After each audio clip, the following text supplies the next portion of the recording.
Your dog ran away. Your lettuce gave you diarrhea. The maple trees aren't giving sap this year, eh?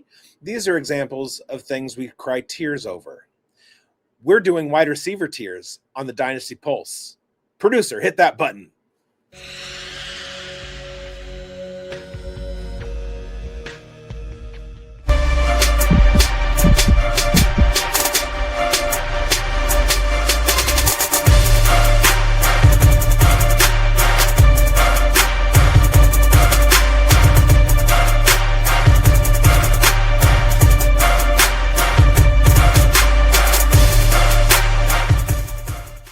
Welcome to another edition of the Dynasty Pulse right here on the Fantasy Sports Advice Network. I am Bigz. Grindberg is to my other side. Maddog down below, and Schultzy on the ones and twos, hitting those producer buttons. We're here to do wide receiver tiers. We've done the quarterbacks. We've done the running backs. There have been controversies. There have been tiers. Get it? Because they're tiers. And we're doing that with wide receivers tonight. We're going to get into it. We're going to say things that other people don't agree with. And we want you to agree or disagree with us in the comments. So do that. And then we get the feedback that we so desire. How are you guys doing? Oh, man, it's go time. It's wide receivers. And I almost cried over that intro, Bigz. You had me in freaking tears laughing. So, yeah, man, I'm excited for this show if it goes anywhere like that intro did. I just noticed something really weird. Right now, Schultzy has in his background a towel that says Pro Football Hall of Fame. Where's the Pro Football Hall of Fame? It's in Canton, Ohio. Where's Mike right now? He's in Canton, Ohio. Connect the dots, everybody. Connect the dots. Timothy Mike's in Canton, Ohio. On the move. Mike's in the United States. He's about to eat the lettuce. He's cooked. Mike, you're going to have tears when you have the diarrhea. Jimothy will save us. I had a hamburger today. Well done. Actually, no, I didn't. No!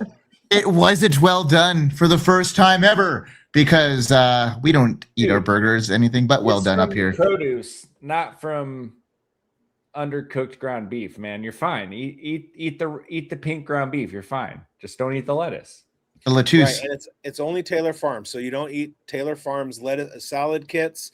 You don't eat lettuce from Trader Joe's, from Costco, from the fast food places, everywhere that Taylor Farms. 53% of the lettuce in the country or something like that. Like, no big deal. Yeah. These aren't sponsors, but hey, reach out if you need a little. Taylor Farms, we will take you on as a sponsor. I promise you. I have the deck. I'll call you. We'll get you guys on. Bigz has a bidet. He's your man. Two. One upstairs, one downstairs. We're ready. Oh, man. Yes. He's got the double bidet, and they're working overtime in Biggs' house, especially after a Skyline chili run. And we're ready to rock here. There's taco in a bag. Maddog, we haven't heard from you yet. Let's go. What's going on, man? I'm good, man. I'm jealous that you're getting to be at the expo this weekend. Big's at opening. I'm glad you included some maple trees in there. So thank you for that. And yeah, can't wait to talk about some wide receivers tonight. Could you imagine, like, no maple tree in Canada gave sap one year? What would happen? A sapless Canada. That's exactly what, like, sapless and hapless. You'd have to invade Venezuela for their stores of maple syrup. That's a great idea. We Cut should just off do the that. Strait of Hormuz. We should do that already. All right. Well, without further ado, we're going to get into the wide receiver tiers. And before we do every episode on our tier show, we break down a flag plant. So let's talk flag plants. And Schultzy, let's get you up first because we want you to get to your son and maybe jump back on the show. So there he is. guys? Hands up. I'm off the mouse. The mouse is off, and the Jags are jagging, apparently. So talk to us about your wide receiver flag plan for 2026 for Dynasty. Yes, I got a child who is not falling asleep, but he is also probably not mad. He's getting a little bit longer to not be asleep, right? But I'm going to talk about Parker Washington. We've had a lot of conversation about the Jags wide receiver room this offseason, and that's a totally fair discussion when we have an offense that broke out and was 6th in scoring and has all these weapons, and we expect them to take yet another leap. Who's going to be the guy, right? We have a lot of opinions. Some people think it's Parker. Some people think it's going to be Brian Thomas Jr. I am firmly in the camp that it is Parker Washington. He is the guy. So when you look at this Jaguars offense under Liam Cohen, it was a tough going at the start. It's very similar to what we saw in Tampa the year prior. Look at the second half of the year. Baker blew up. The receiving game blew up. And the exact same thing happened here in Jacksonville when they went on bye. They came back from bye weeks 12 from weeks 12 on is when the offense really figured themselves out. Now they traded for Jacoby Myers, and he really unlocked things too. He was a really steady piece to make some conversions, especially at a time when Mike, mute your camera. Mute your mic. Mike, mute the mic. When Brian Thomas Jr. was dropping everything over the middle, and Jacoby stepped in and was really reliable. It's a steady Eddie dude who allowed everybody else on the offense to do what they do best, right? And when you look at how the coaches Liam talks about Parker Washington, I don't know what else you need to hear. His own coach goes out here and talks about how this guy can play at every level of the field. He can play at every position on the at the wide receiver, all 3 levels of the wide receiver position. He raves about Parker Washington, and literally just yesterday he gets on national TV with Peter Schrager and says, "First dude in the building." He's got the yak ability that you can't teach. He's built like a running back. I mean, the way Liam Cohen talks about this guy, you cannot ignore it. And when you go listen to Trevor talk about the guy, it's all the same stuff. The people around Parker Washington love this man, okay? So you cannot ignore that. But going back to the second half of last season when he was absolutely on fire. So like I said, the offense figured themselves out. And the second half of last season was a true picture of what this Jaguars offense is going to look like moving forward. And during that stretch, we saw a guy who was second in missed tackles forced per attempt among wide receivers. So it's the yak ability that Liam Cohen was just talking about. He was 5th in contested catches, right? So he doesn't even need to be open and he can go get the ball. He was 127.7 passer rating when targeted down the stretch here. He was 5th in fantasy points per route run. He had a 17.23 yards per reception, and that's not even off air yards. He's doing this himself off of yak. 2.84 yards per yards per route run down the stretch run here. Everything that Parker Washington did in the second half of last year is completely telling you what to expect moving forward. This offense figured themselves out. They started scoring 30 points a game. Who was the guy leading the charge during that? It was Parker Washington. It's not, I understand that Brian Thomas Jr., we like the progression we saw throughout the year last year. But this own coaching staff has said he's not a complete receiver. He's a vertical threat. He's only going to be used in that way. Why are we drafting him over Parker Washington?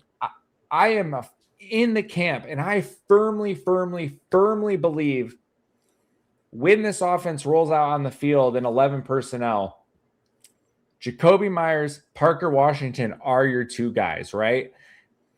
It's not Brian Thomas Jr. When we add a third wide receiver, it's going to be Brian Thomas Jr.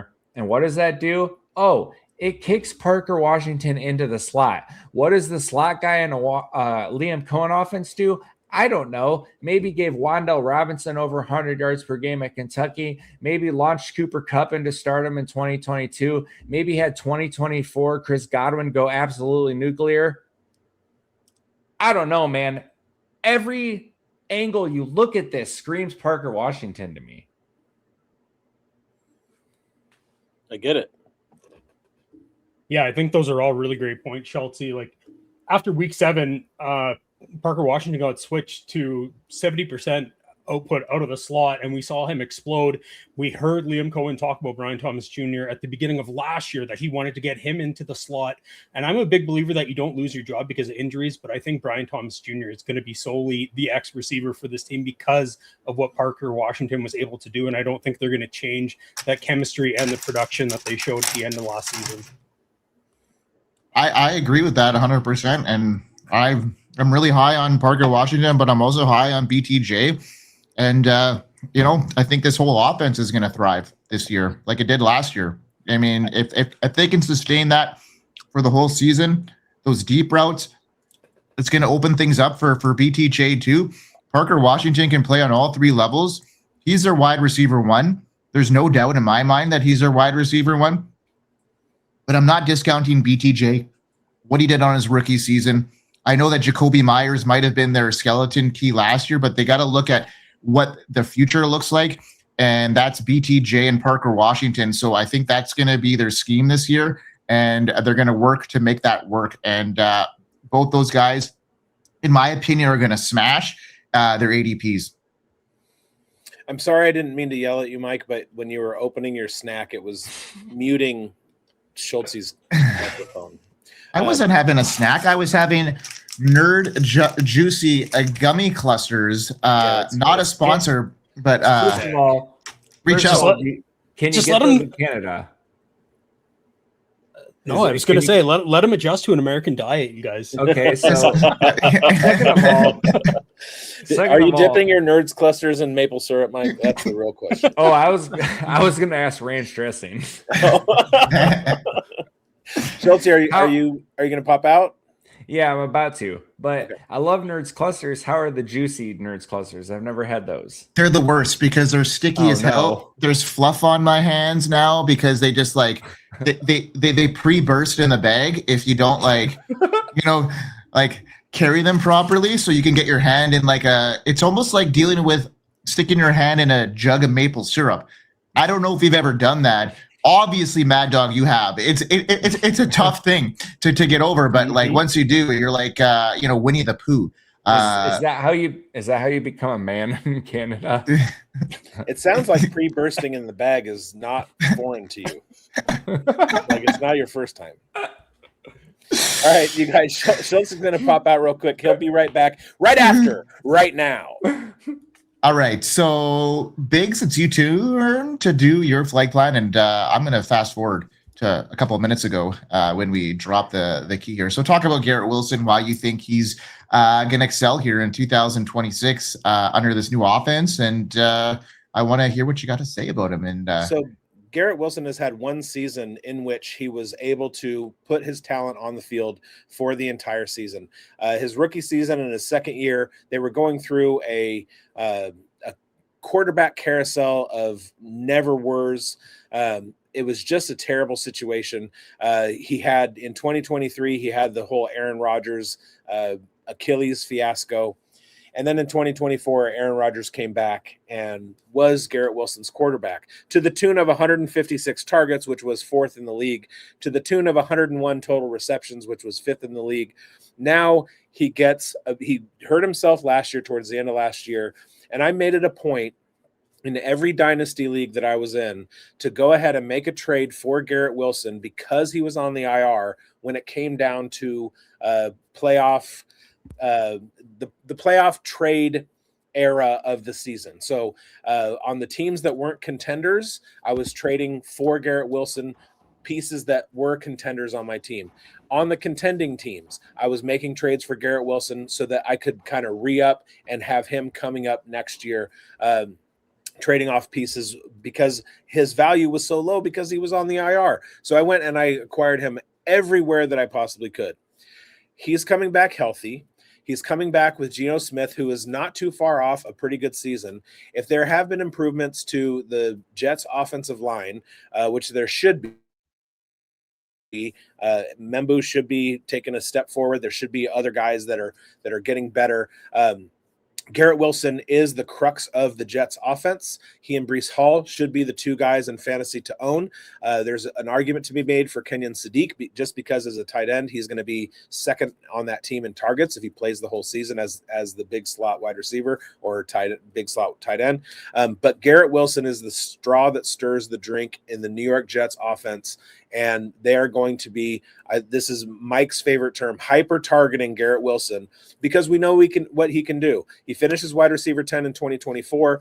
I feel like that's probably around where he's going to go. He's going to be top 12. He could get as high as top 6, but he's going to return. If he's being drafted in the back half of the second or third round in your startups, if he's going as like a wide receiver 15 or 16 based on his injury last year and the fact that he's only had one season under his belt that did return value at wide receiver 10, buy the dip. Garrett Wilson for 2026 is my absolute flag plant. He's going to be a top 12 wide receiver.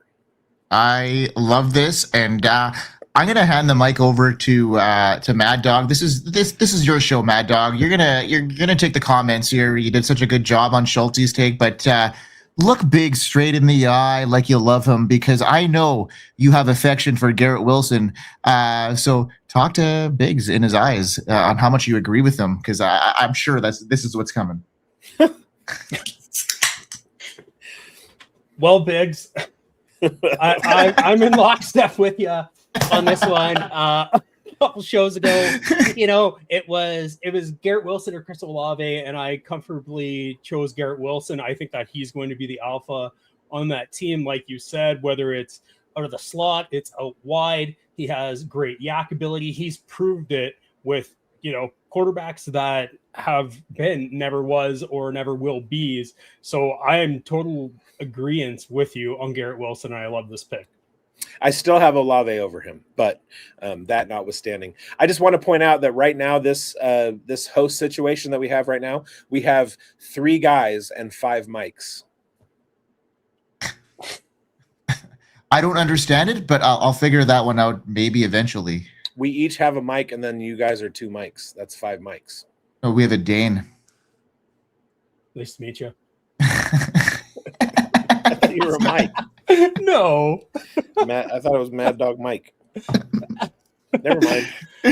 No, he's Maddog. 4 mics. 4 mics. Maddog, who's your flag plant? Hold on. I wanted to segue that because I got you, looking at each other's eyes and talking like really romantically about a player, right? Now we might have some dissertation and maybe some upheaval, if you will, within your relationship now. No, because I'm not going to say anything. So Maddog, talk about your guy and talk about him deep into Biggs' eyes on how much you love. Let's put it a different way. Waddle. Let's put it a different way. I am not high on Jaylen Waddle at all. Sell me. Okay. Sell ya. So Jaylen Waddle gets to be an alpha again.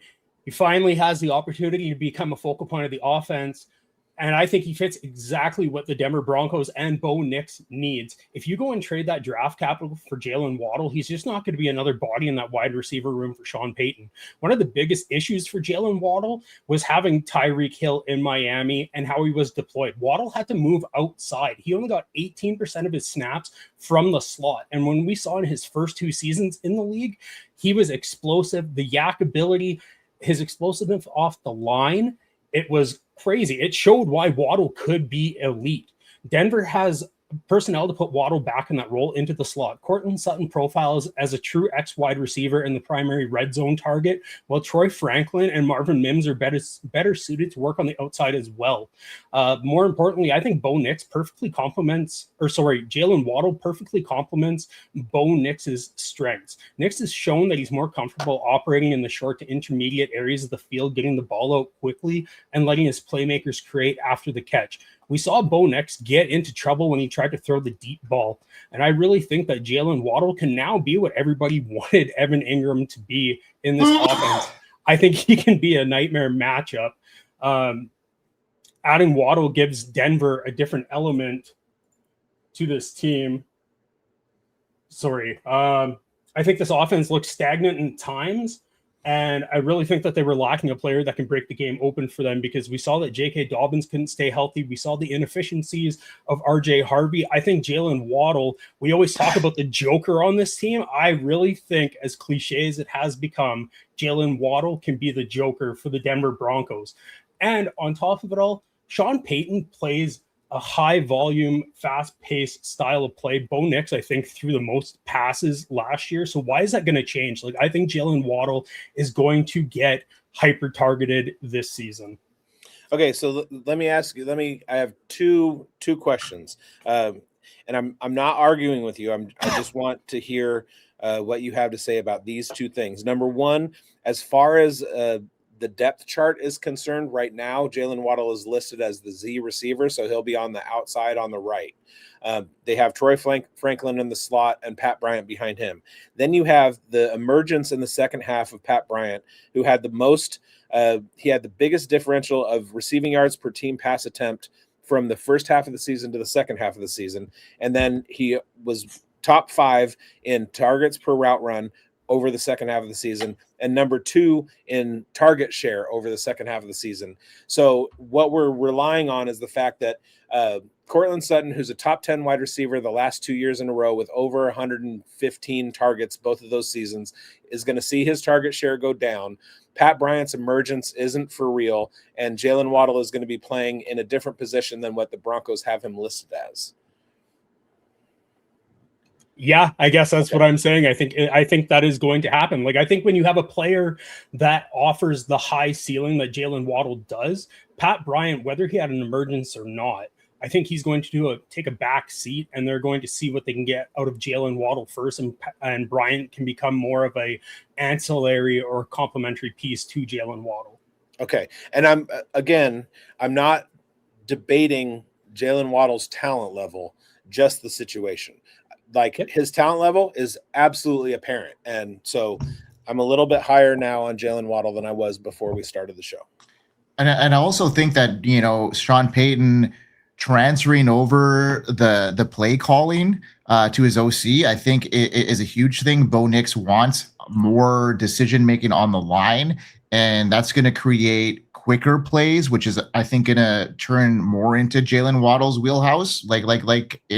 And like you mentioned, he's going to be fresh out of the gate. So I'm not fading him by all means. And that's why I pushed back a little bit last week on you, Bigz. But that was a great pitch that you had there, Maddog. I like what you had to say there. And Bigz, great rebuttal. Like, those were some really tough questions to follow up on. And great job, you two. That was excellent.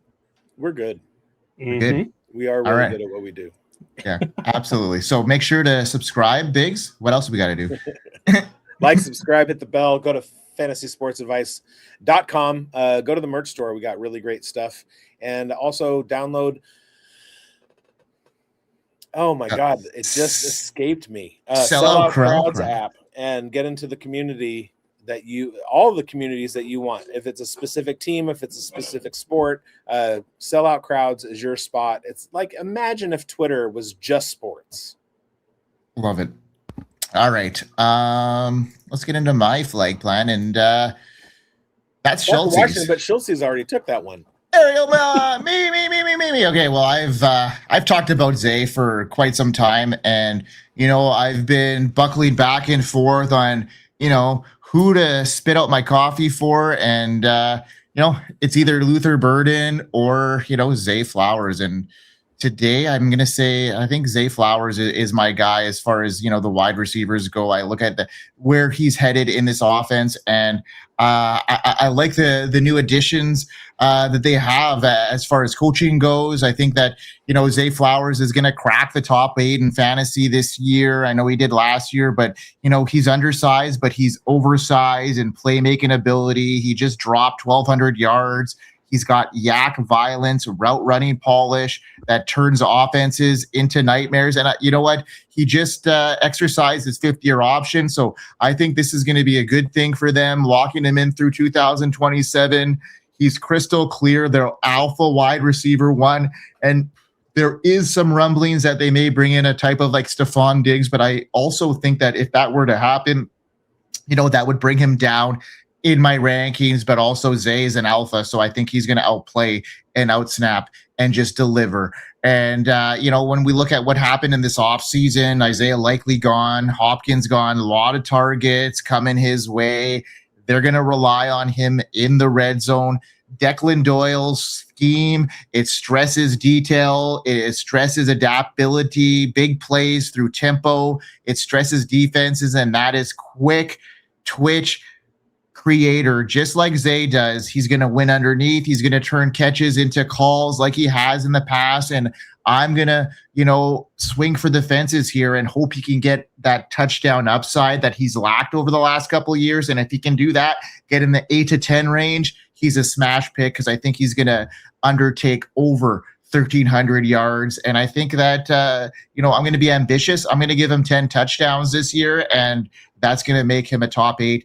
And that would be my bold call and my flag plan. So I love Zay Flowers. I love Declan Doyle's scheme. And unless they bring in a big name, which is still on the table, but right now it's not. And let's go. Baltimore Ravens, Zay Flowers, my flag plant wide receiver in Dynasty. He's going to rise up the board. I like Zay Flowers taking a big jump this year. He's only 25 years old, so he's still got a lot of room with his ceiling.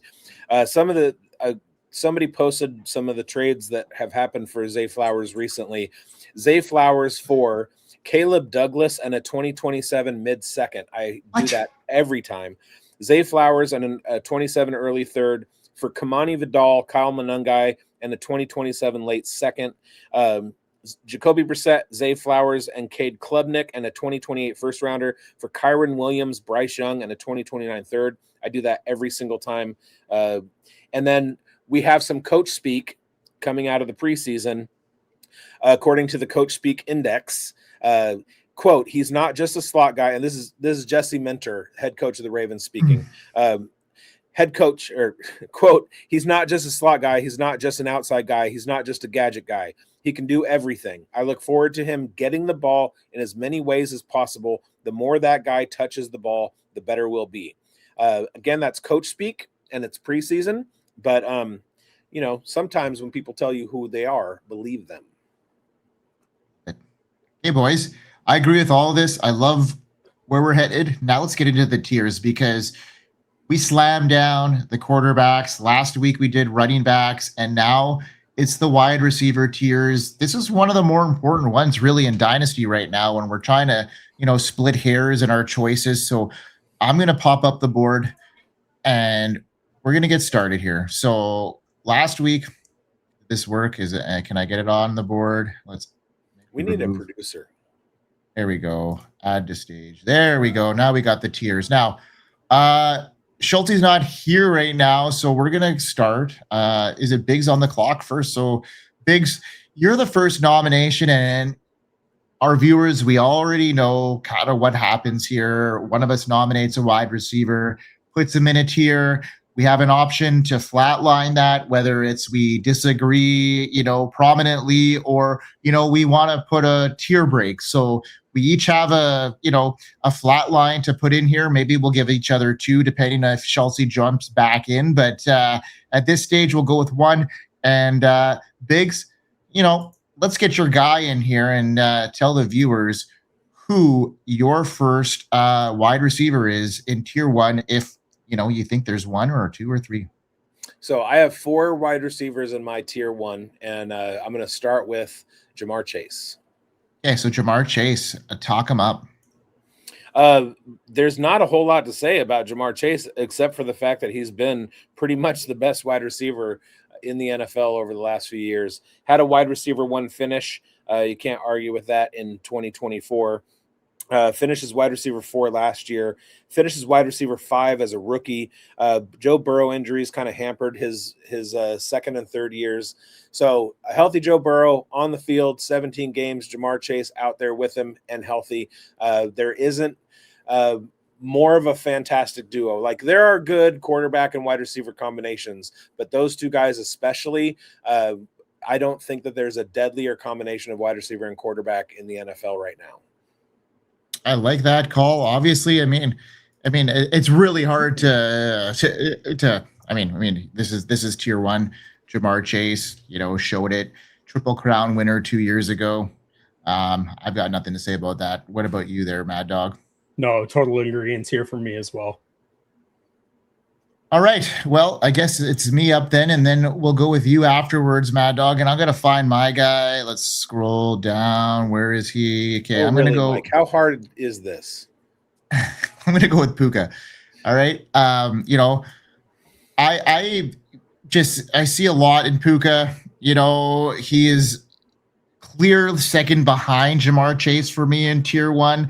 There's some question marks behind JSN with his new OC, but Puka was the wide receiver 1, 129 catches, 1,700 yards, 10 touchdowns. It was elite. There's no debate, but dynasty value isn't a single season PPR coronation. We know that. Stafford is 38 years old, year-to-year extension structure. So this has some question marks for me, and also Puka enters his final year of his rookie deal, so it's well documented, but you can't, ignore a 3.57 yards per route run, a 96 PFF grade.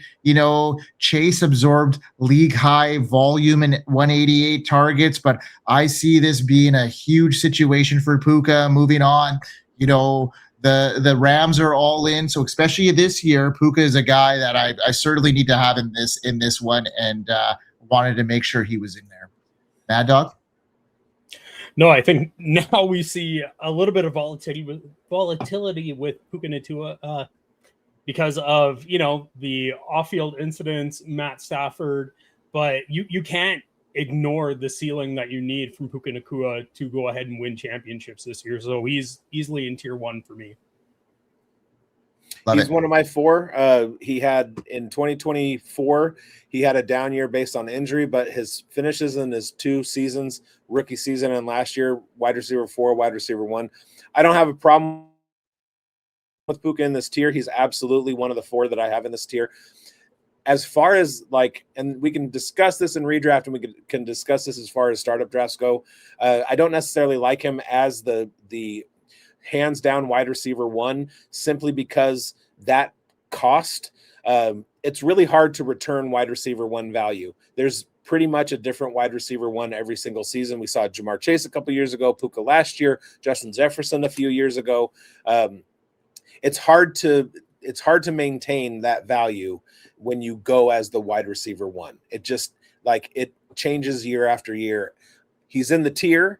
That means there is a range of outcomes for him to finish as wide receiver 1 again, but it typically doesn't happen two seasons in a row. So if you're getting him thinking that he's absolutely going to finish as wide receiver 1, I would say take a step back. Perfect. All right. That's what the tiers are for. Exactly. And that's what we're trying to differentiate here, is making sure that our viewers have proper analysis on it. And so Maddog, it's up to you. You get a double tap. So obviously we know once and for all that Jaylen Waddle is your tier 1 guy. We'll extend him super big. Is this big enough for you, or bigger? Is that okay? There he goes. Okay, is that working? All right. No, let's get serious here. All right, Maddog. I'll take Jaylen Waddle off that. We'll save him for another tier. But who you got? Jackson Smith and Jigba. It's somebody that I have been high on ever since starting to watch college football, and I never wavered. When people were saying sell JSN, he's going to be a bust. He was in Shane Waldron jail. He's behind DK Metcalf and Tyler Lockett. I never wavered. I actually doubled down and went and bought more shares of JSN. And you saw that mini breakout in his second season when it was 2-minute drills, when they needed to move the chains. They went to JSN over DK Metcalf or Tyler Lockett. And you saw him break out onto the scene last year where he was the alpha with Sam Darnold. The new OC doesn't scare me. There might be a little bit of a regression coming, but he still belongs in this tier for me. He set Seahawks record last year. He could be an alpha on any team in the NFL. I just think that he should comfortably be in here. He's a route technician. He has strong hands. I don't have it on me exactly, but he didn't drop very many balls last year at all. Like, even if they weren't catchable, he was still somehow getting outstretched and making a fingertip grab, moving the chains, making the highlight reel plays that we love to see. And that's how I'm staying with my guy, JSN. Yeah. I mean, there's zero rebuttal from either of us. I'm speaking on your behalf, No. Bigz. Yeah, I mean, I will always stand up for Kanan Smith-Njigba's little brother.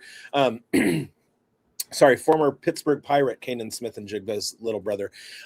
He won me a jersey last year in the Jackson Smith-Njigba Jersey League, in which I drafted Jackson Smith-Njigba. I drafted him as a rookie in startups and in rookie drafts.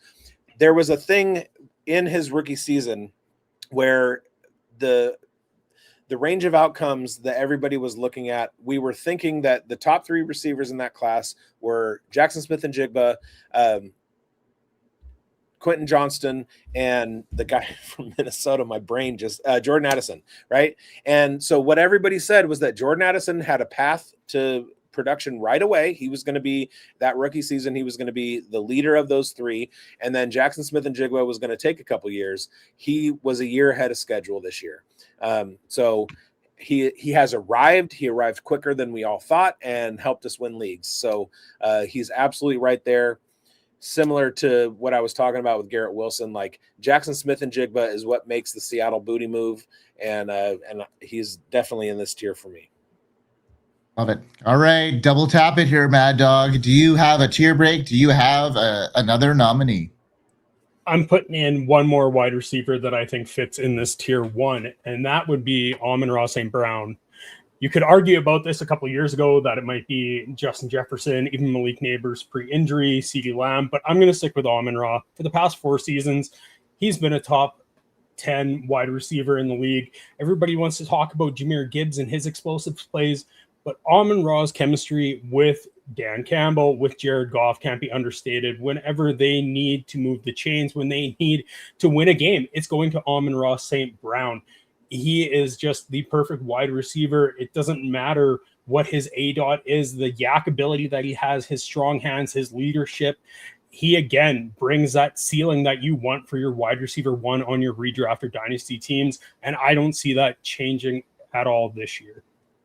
Now, you say top 10 last 3. He was wide receiver 3 in 2023, wide receiver 3 in 2024, and wide receiver 3 in 2025. 3 straight wide receiver 3 finishes. You can't argue with the results. I said that Jamar Chase and Joe Burrow were the nastiest wide receiver QB combination. My hashtag Nevada boy, Jared Goff, second best football player ever born in Nevada. He and Amon-Ra St. Brown are deadly combination too. Yeah, I certainly have no problem with this as tier 1. I am going to try and sneak somebody in here and see if I can get him. I'm going to try and get Malik Neighbors into this tier for a number of reasons, athletic metrics, what I see here. I still think that, it's hard to ignore, the medical situation and the reality. He tore a complex ACL plus meniscus in week 4 last year, finished a 4-game sample with 18 for 271 and 2, and remains the slog of recovery that could cost you early in 2026. But from what I'm hearing as of today, he may be ready to go for training camp and might be ready to go for week 1 and totally escape the pup. So I can't, ignore this, 23 years old, the pedigree and the volume he got in 2024, 109 for 1,200 yards on 170 targets. I don't think that's going to happen in a Harbaugh offense. Don't get me wrong, but I still think the talent and the step forward they're going to have with Malik Neighbors moving forward, the production, it didn't stop in 2025. It was the injury that stopped him. The ranking, I think that he's, right there with these top guys. He's got that exact, pedigree. And if he didn't sustain that injury last year, we'd be talking about him in the same breath as the top three. So I got to have Malik Neighbors in this tier. So I'm hoping you guys agree with me. What do you guys think? Go ahead, Bigz. I can agree with it, but it extends the tier because there's two other guys that I have in the same tier as Malik Neighbors, which I won't quibble with Malik Neighbors being among these top four, but it just makes my tier one seven deep then. But that's the thing here. We put Amon-Ra in this tier. Okay, so Amon-Ra is the steady floor. Where's the ceiling? Malik Neighbors has got the ceiling of a Jamar Chase, and he's a league-breaking guy. So that's why I think he's in this tier. That. Yeah, you're totally correct, and I'm totally comfortable with him being in this tier. And then I'm going to say CeeDee Lamb because CeeDee Lamb has a wide receiver one finish in the last few years. We talk a lot on this show about the Dak Prescott boom year, bust year, boom year, bust year. And Dak Prescott in his boom year last year, CeeDee Lamb got hurt, finished as wide receiver 22. That was an injury-plagued season for CeeDee Lamb, and he still finished in the top 24 as a wide receiver in the wide receiver 2 range. Dak's bust year in 2024, CeeDee Lamb finishes wide receiver 8. In his bust year in 2022, CeeDee Lamb finishes wide receiver 5. CeeDee Lamb absolutely is among the contenders with all of these guys. And there is another. Since I'm double tapping, I'm going to throw Drake London in here.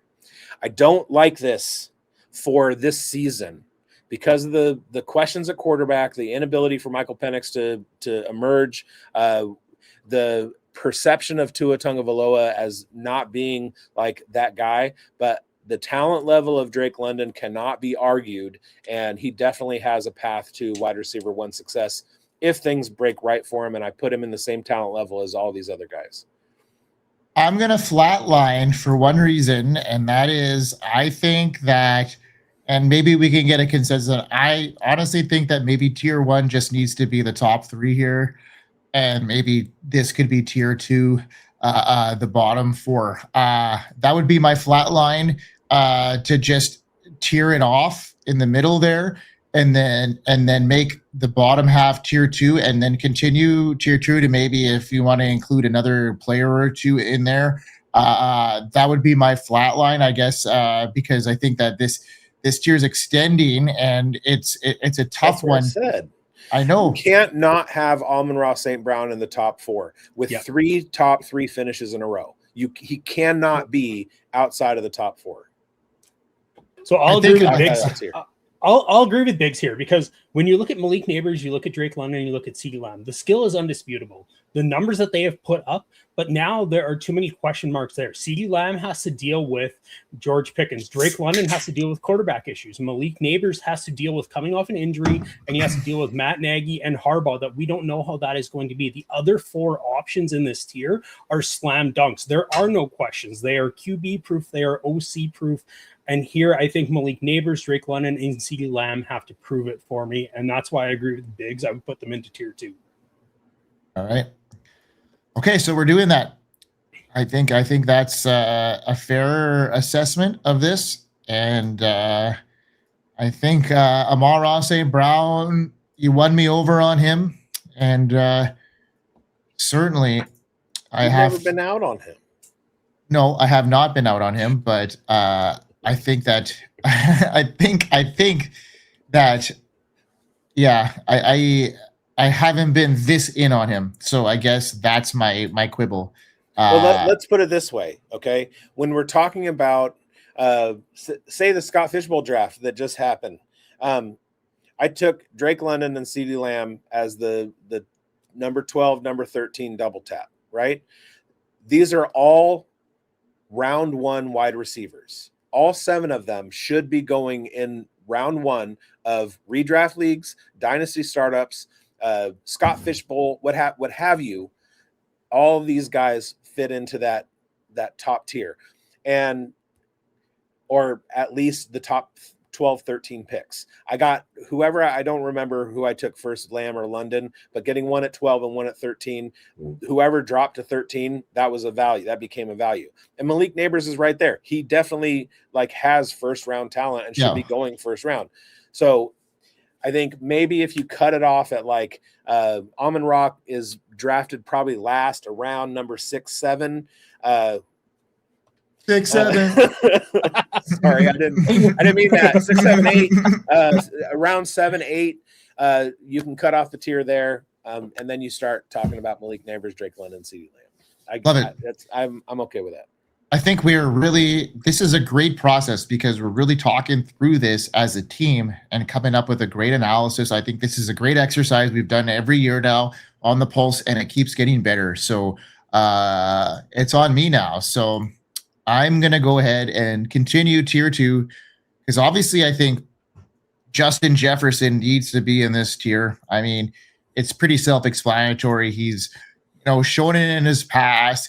He's cleared 1,000 yards for 6 straight seasons. He's just incredible at what he does. And not 6 straight seasons, but every year of his career, 6 straight years. Yeah. Okay. So yeah, it just baffles me that he's been in the league this long. So I mean, it's remains that high end start. He's only 27 and he's got that contract through 2028. Kyler's there. I'm not super optimistic on Kyler and as far as making Jefferson back up into the tier 1. I think he's gonna get back into respectable terms here. I'm not a high on Kyler Murray guy, and I know O'Connell I was always high on, so maybe that marriage could help. But as a Kyler Murray guy, I don't like his attitude. I don't think he's a football guy, and I'm not sure he's going to do the homework in order to succeed, but I still think he's better than what maybe happened last year. I'm still, not, giving up complete hope on JJ McCarthy, but the whole situation was rough, and Justin Jefferson needs a new hope, and I think that Kyler Murray is going to give him some targets to catch, and he may put a little bit more effort into his game. So, he certainly needs to be in this tier to me. There is an element of fatigue when it comes to somebody who is always great, and then other people also show some shine.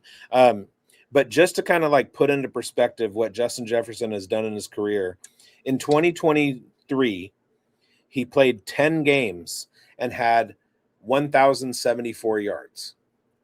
He averaged 100 yards per game.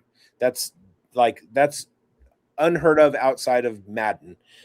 Last year, he had some problems with JJ McCarthy. He had 141 targets and only 84 receptions. That differential of 60 uncatchable targets or drop, whatever, it's not drops. It's non-catchable targets. 141 targets, and he didn't clear 100 receptions for only the third time in his career. He still had over 1,000 yards. So you can give him bad quarterback play, he's going to return 1,000-yard season. He didn't hook up in the end zone very much with JJ McCarthy. I think he and JJ McCarthy need to take a vacation together. JJ McCarthy throws a really hot ball. If there's one thing that we know about Kyler Murray, he does not. But his wide receiver ones just disappear. So big year for TJ Hawkinson. I'm hoping the best for Justin Jefferson.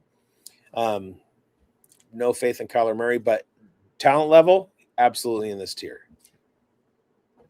I'll be the positive hope for Kyler Murray. I think, this might be a little bit of a awakening for him getting released by the Cardinals and coming to the Vikings, and he gets a true alpha in Justin Jefferson. And Bigz, I think what you said, that kind of opened up my eyes to that. Like, we always hear about prospect fatigue, but yeah, I think Justin Jefferson, there is a little bit of fatigue there. He has become vanilla where he's been elite for so long. Now that we see some new faces climbing in the rankings, it's really easy to push Jefferson down rather than fight to keep him into this elite status. But I think Kyler Murray is going to come in with a chip on his shoulder and say, okay, like, I can at least be closer to what Carson Wentz did that made Justin Jefferson look like a good wide receiver last year compared to what Brosmer and McCarthy did at the end of the season there. So I agree with this. I think Justin Jefferson is in tier 2 all day long. All right, Maddog, let's speed this along a little bit. Let's get you a double take here. Okay, guys, I look at this and kind of going to how Bigz was talking about redraft. I want to have a tier break here. I have some good wide receivers, but I have more questions than answers about most of these players coming up. Love this call. I'm in for that. 5 guys in tier 3, and this is perfect. I love this. Okay, let's maybe break it off in tier 3 then. Let's finish tier 3 and give our viewers what they want. I love that tier break. I think I'm really, really happy with tier 1 and tier 2. So we've brought in clarity there, guys. Awesome. Okay, so let's go to tier 3. Emeka Egbuka. He's getting a little bit of, well, I shouldn't say he's getting stink on him now, but he did at the end of the season for the way that he finished. But he was injured. Baker Mayfield was injured. What reasons do we have to fade Egbuka this year? Mike Evans is gone. Chris Godwin, we don't know if he's going to come back and be healthy and kind of be the slot god that he was before his injury.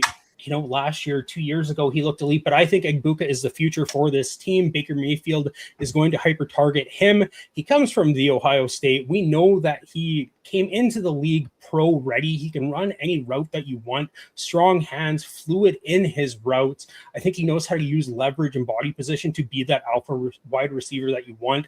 That's why I have him locked into tier 3. So a couple of things about Egbuka last year. The Baker Mayfield injury was huge. Split first half, second half. His targets per route run targets per route run. It remained static, 22.6%. It actually went up a little bit. First half of the season, 23.9 or 23.6% over the second half of the season. So his targets per route run actually increased a little bit, but his production dropped off. And then his target share went from 22.9% to 23%. So what that says is that Emeka Egbuka's role in Tampa is completely static. We saw what he did production-wise in the first half of the year. He didn't fall off as far as like his participation in the offense in the second half of the year. It just had a lot to do with Baker Mayfield's injury, and Mayfield is fully healthy this year. And I pose a question for you guys. What if you flip that season around? Like exactly the rookies, of course, they start slow and then after the bye they break out. Like Egbuka would probably be a second round startup pick right now.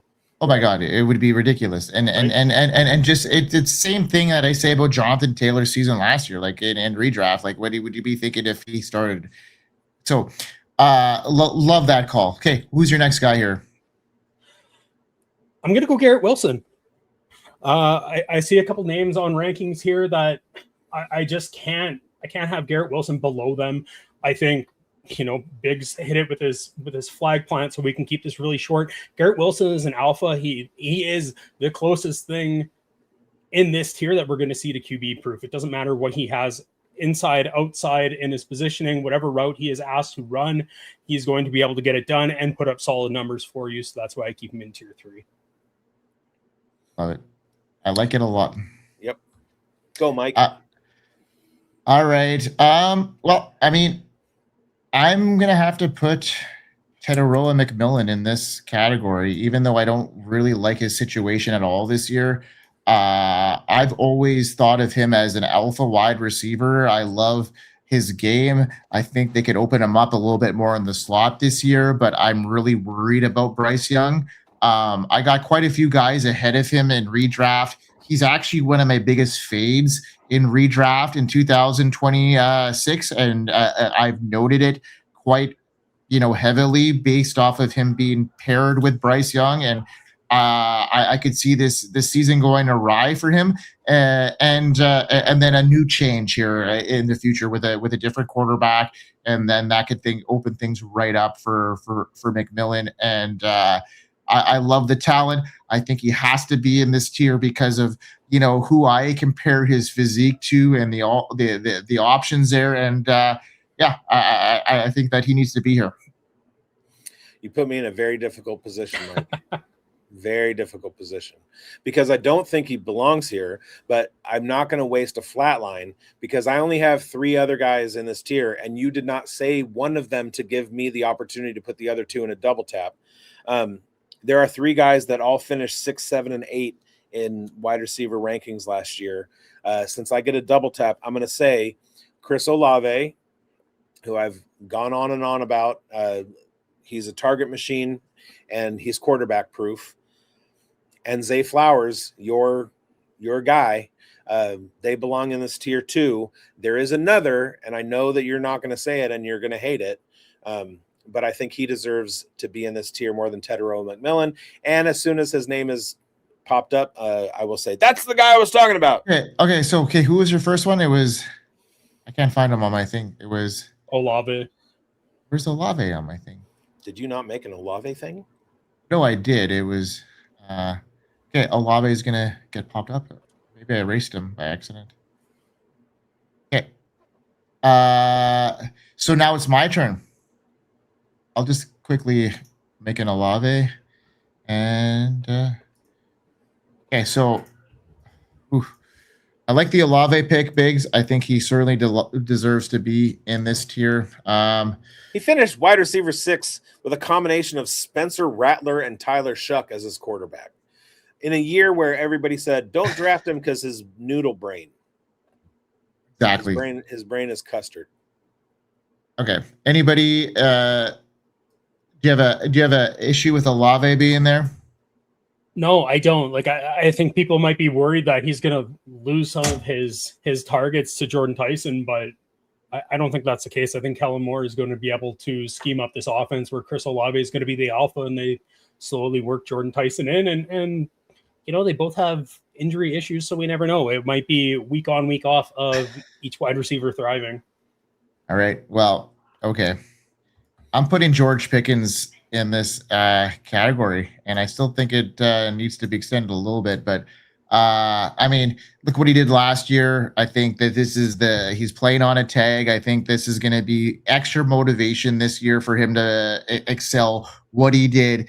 He finished as a wide receiver 7 last year, I think, in PPR for like, I mean, depending on what format, but like incredible performances, especially when CeeDee Lamb was away. But even when he was there at the end of the season, he was commanding targets in a high-powered, Cowboys offense in a year where he's playing for big time money and needs to prove himself as a big name. So yeah, obviously I think George Pickens is here and needs to be here. Yeah, I'm not going to argue that. Talent level, I've always been high on Pickens and always have had him in this tier. Situation's a different story.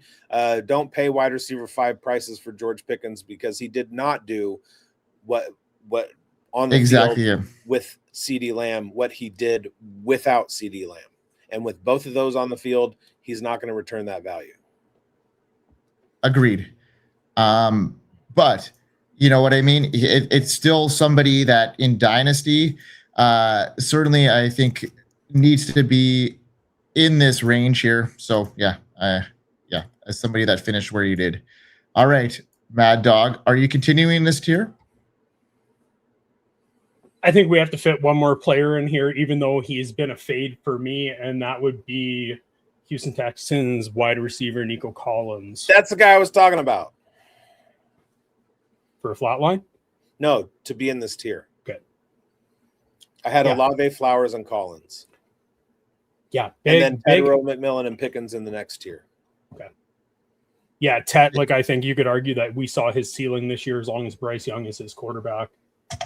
Yeah, but I mean, this is year 2, right? So I mean, in Dynasty, it's hard to sell that. You're putting a guy like Nico in here who is arguably one of the biggest fades this year, and he's probably a biggest fade in redraft for you. But just the way that offense is looking, the way the defense is going to carry that team, I get it. And I think that maybe this tier needs to have one more player in it. And I'm going to try and sneak it in before Bigz flatlines me before the end of the show.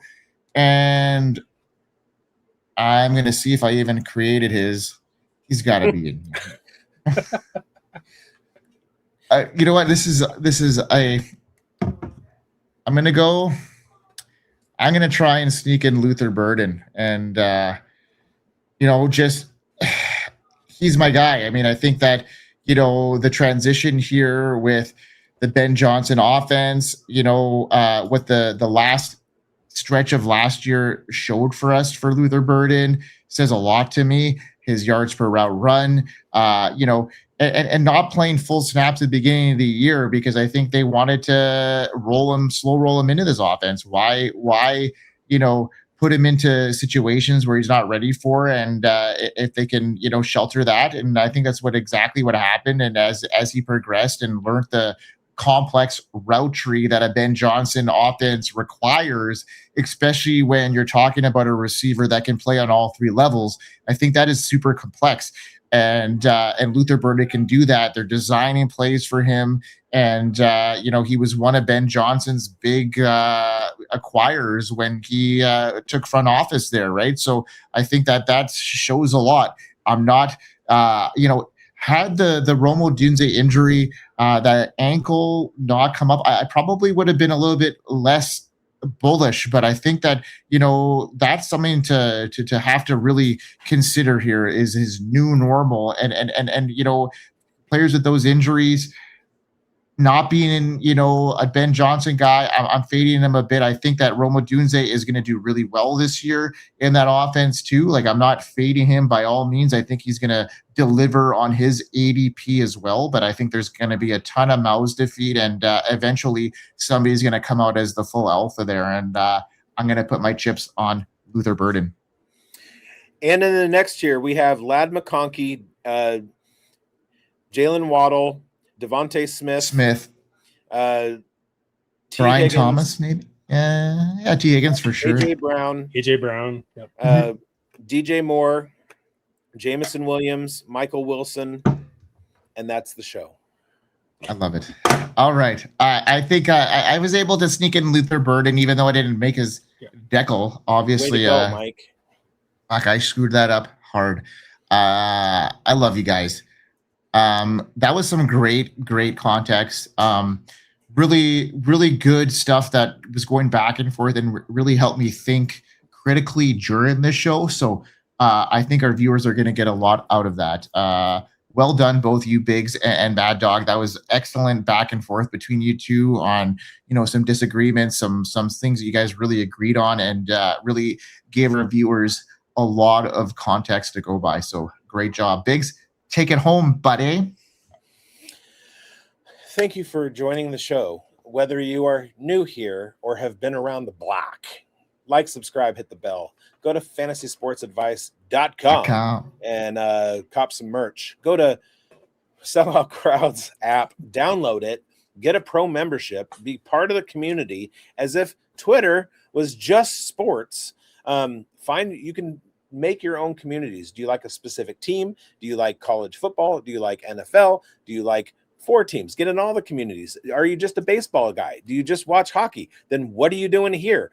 Sellout Crowds has the opportunity for you to just listen to the community that you want to be a part of, and play Fantasy Spin. And like every week, Fantasy Sports Advice Network, we help you win. Yeah, buddy. Maddog, what do you got? Great show. I think this is really important because we still use wide receivers as probably the top currency in our dynasty leagues, depending on your formats. If it's start 2, start 3 wide receivers. So yeah, this is great. It's not disagreements, it's growth. This is how you are going to win your leagues when iron sharpens iron. Bigz and I have conversations about wide receivers. So yeah, go and join Sellout Crowds. Bigz nailed that one. I think it's one of the best apps out there because you can filter through everything that you like. So yeah, go and do that. Enjoy it. Play around. Ask questions, right? Leave comments on these videos. DM us on whatever social media you want to. We're going to answer, and we're going to help you guys out this year. Go get Pat Ryan in every league you're in. All right, and Done. Jaylen Waddle. Peace out.